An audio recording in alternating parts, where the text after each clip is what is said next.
इंदौर में एक भाजपा का पार्षद कुकर्मी निकला। वहीं पर भाजपा नेता से जुड़ा हुआ पूरा मामला था, इस कारण से रिपोर्ट ही दर्ज नहीं हो रही थी। काफ़ी समय लग गया, घंटों घंटों बीत गए। जी हाँ, महिला को पुलिस समझा रही थी। भाजपा के नेताओं के द्वारा पुलिस पर भी दबाव बनाया गया कि रिपोर्ट मत लिखिए, भाजपा के नेता से जुड़ा हुआ मामला है। आखिर ऐसा क्यों हुआ? क्योंकि भाजपा के नेता से जुड़ा हुआ मामला था। कांग्रेस का नेता होता तो पुलिस क्या इस तरह समझौते पर या फिर इस तरह दबाव में आती? नहीं ना। हम किसी पार्टी के पक्ष में नहीं, लेकिन जो कार्य प्रणाली है उस पर सवाल उठा रहे हैं। खैर, घटनाक्रम आपको बताते हैं कि आखिर हुआ क्या। महिला मंगलवार रात को यहाँ पर थाने पर पहुँच गई थी। रिपोर्ट लिखाने की उसने बात कही। उसने अपने साथ का जो घटनाक्रम था वो बताया। पार्षद पर प्रकरण दर्ज नहीं किया गया। बात सुनकर महिला को रवाना कर दिया गया। पुलिस अफसरों पर यहाँ पर भाजपा नेता दबाव बना रहे थे कि पहले महिला को प्रकरण ना दर्ज हो, इसके लिए समझाया गया। लेकिन इसके बाद में महिला अपने घर भी लौट जाती है।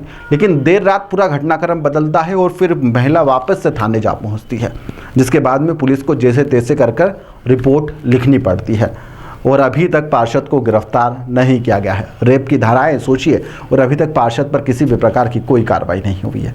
इंदौर के द्वारकापुरी और वार्ड नंबर 82 का यह पूरा मामला है, जहां पर शानू शर्मा जो कि पार्षद है, उनके खिलाफ एक महिला ने रेप का केस दर्ज करवाया है। महिला ने बताया है कि कोरोना काल के समय उसकी आर्थिक स्थिति बेहद ही कमज़ोर हो गई थी और इसने मदद के लिए वह पार्षद के पास में गई थी। तब मदद के बहाने उन्होंने उससे शारीरिक संबंध बना लिए। एक बार वह होटल भी लेकर गए थे। शानू ने सरकारी नौकरी जो है वह दिलाने का भी वादा किया था। बाद में वह मदद के लिए दिए गए जो रुपए थे वह वापस मांगने लगा और उसके बाद में उसने कई बार उसके साथ में शारीरिक संबंध बनाए हैं। शानू जो कि पार्षद है, उन्होंने जो महिला का बॉयफ्रेंड है उससे भी दूर रहने का उस पर लगातार दबाव बनाया। इसके बाद में जब वह पार्षद महोदय से परेशान हो गई तो उससे कुछ नहीं सूझा और वह थाने पर जाकर खड़ी हो गई। पुलिस ने बताया है कि एक बैंक में 1 लाख रुपए का उस पर कर्ज था, जिसे चुकाने के लिए वह पार्षद शानू के पास गई थी और 1 लाख रुपए पार्षद जी ने दे भी दिए थे। और इसके बाद में उसके बॉयफ्रेंड से दूर रहने और अपने पास रहने के लिए उन्होंने उससे रजामंदी कर ली थी। लगातार उसके साथ में शारीरिक संबंध बनाए गए। महिला का कहना है कि वो 50,000 रुपये वापस भी दे चुकी है। बचा हुआ पैसा देने के लिए उसने समय मांगा है, लेकिन वह पार्षद महोदय जो हैं वह मान नहीं रहे। मेरे पास उन्हें देने के लिए अभी पैसे नहीं थे। एक दिन जब पार्षद ने पैसे के बजाय संबंध बनाने के लिए कहा तो वह विदुर नगर के एक मकान में संबंध बनाने के लिए उसे ले गए और यहाँ पर उन्होंने संबंध बनाए। द्वारकापुरी में एक ऑफिस में वह नौकरी दिलाने की बात हुई, उन्होंने नौकरी भी दिला ली और उसके बाद में जब बातचीत बढ़ी तो शारीरिक संबंध बन गए। महिला ने आरोप लगाया है कि शानू ने अन्य महिलाओं के साथ भी इसी तरह से कुकृत्य किया है। यह बात मैंने उससे कई बार बताई, लेकिन उसने कहा कि मैं अब तुम्हारे साथ नहीं रहना चाहती हूँ। तो शानू ने उसे जान से मारने की धमकी दी।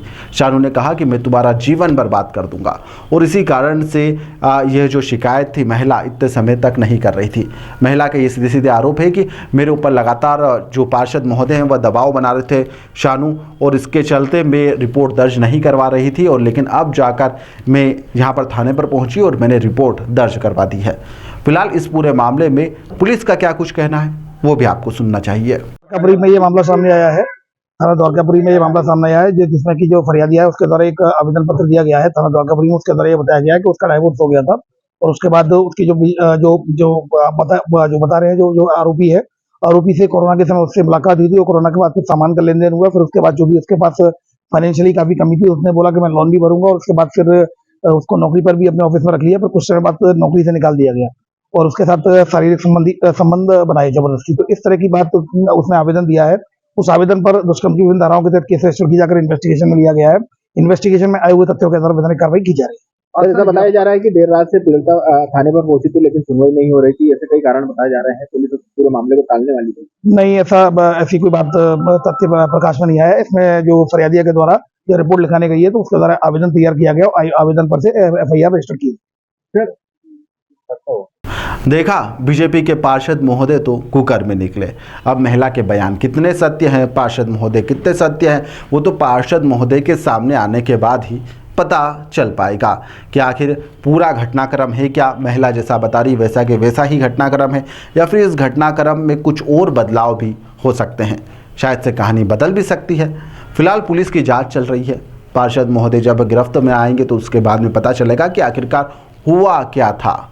लेकिन फिलहाल के लिए पार्षद महोदय कुकर्मी तो यहाँ पर शुरुआती तौर पर आरोप उन पर कुकर्मी के लग ही गए हैं। फिलहाल के लिए इस खबर में इतना ही। आप देखते रहिए दी लपेटा।